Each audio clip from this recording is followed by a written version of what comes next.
As my yikes of the week is Alex Smith and the Washington football team.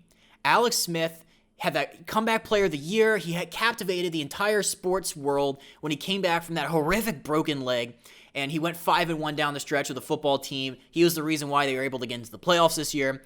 Alex Smith is just days away from being cut by the Washington football team, and for a lot of reasons. The football team may not like to admit this, but Alex Smith recently did a very candid interview with GQ magazine where he said, quote, his comeback definitely threw a wrench into the team's plans, and that he said he had to, strong arm his way onto this roster, and he had to force his opportunity to prove himself that he could actually still play football. This is not a great situation. The optics of this situation do not look great because Alex Smith has become the darling of the NFL for good reason.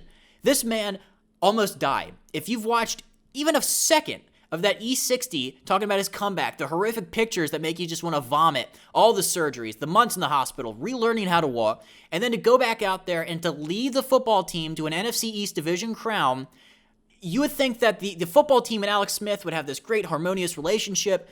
That is not the case. Smith's release by Washington is just really a formality at this point. I get it. Smith's 36. He's going to be going into his age 37 season. His leg at the end of the year was deteriorating fast. He couldn't start in that playoff game against the Buccaneers. Taylor Heineke, who was taking math classes at Old Dominion like a month before the game, was your starter. And don't get me wrong, I love Taylor Heineke. But, it would have been better, I think, if Alex Smith was out there. Game manager, could still throw the ball around a little bit.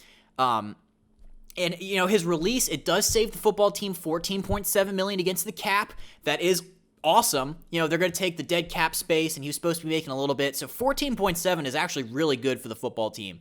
They had a little bit of cap space to begin with, and this is only really going to add to it.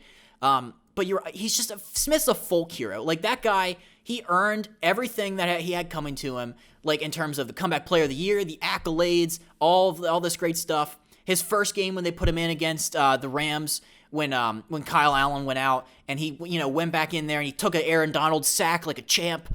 These are the moments that Washington football team fans will hold on to forever.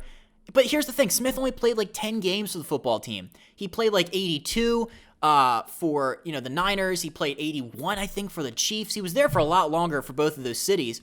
But Alex Smith and the football team, he wasn't here for a long time, but he was here for a good time. And the yikes here is just more for the optics. It doesn't look great, the fact that they're cutting this guy.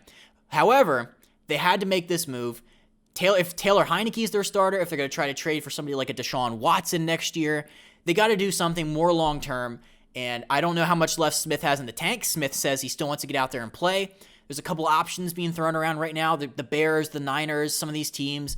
I think anywhere he goes, if he can't get out there on the field, he'll be a great mentor for some other quarterbacks in that room. And I really just loved every part of the Alex Smith story. So best of luck to him moving forward. And yikes, the way the football team handled that whole thing.